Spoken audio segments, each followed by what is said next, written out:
me now is another member of the U.S. Senate. This time, he's a Republican, Ron Johnson of Wisconsin. Senator, thanks so much for joining us. And do you also have very low expectations of a deal next week?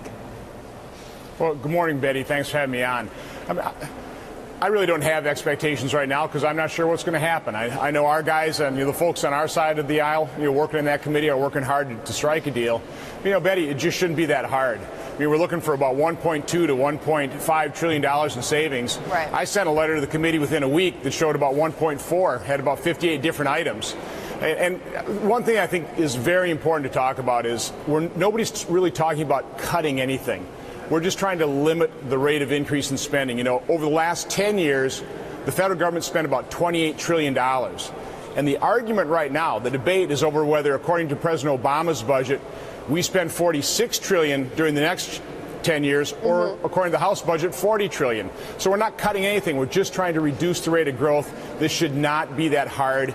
And we shouldn't have to increase taxes in order to reduce the deficit. We should first be looking at how we reduce the rate of growth in spending. Right, spending. And I would expect, Senator, that you would say that because obviously that is along with what your party has said before. Now, you mentioned that you sent a letter to the super committee asking them, giving them some items. So what are the items on the top of your agenda that you think should be cut right away to get to that number?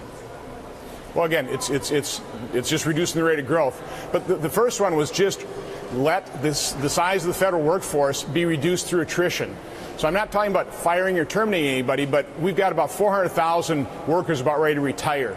President Obama has increased the federal workforce 192,000 individuals, about 10% since he's taken office, while we've lost 2 million jobs. So why don't we just, through attrition, not hire additional people? That can reduce the federal workforce by 10% within 3 years. That would save $250 billion. Okay.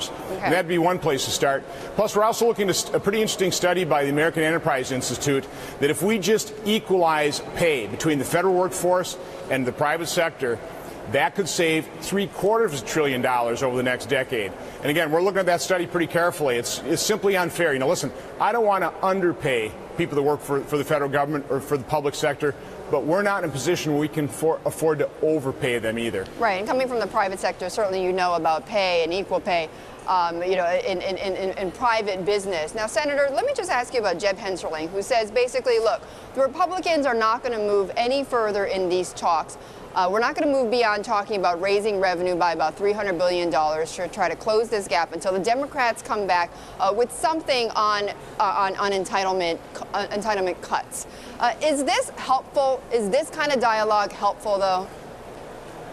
Well, listen, I didn't really like the whole concept of the super committee meeting in secret behind closed doors. I think this should be a very open debate. But the ground rules have really been let's hold these talks and let's maintain the confidentiality.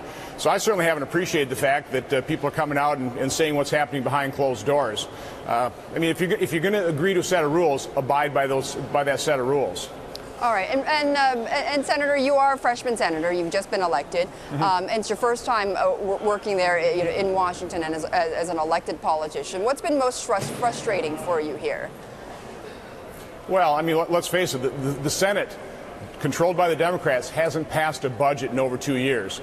I'd say that's pretty frustrating. I come from the business world where a $10 million a year business probably has a budget, and they probably pass it every year. We haven't passed a budget on a $3.6 trillion a year federal entity.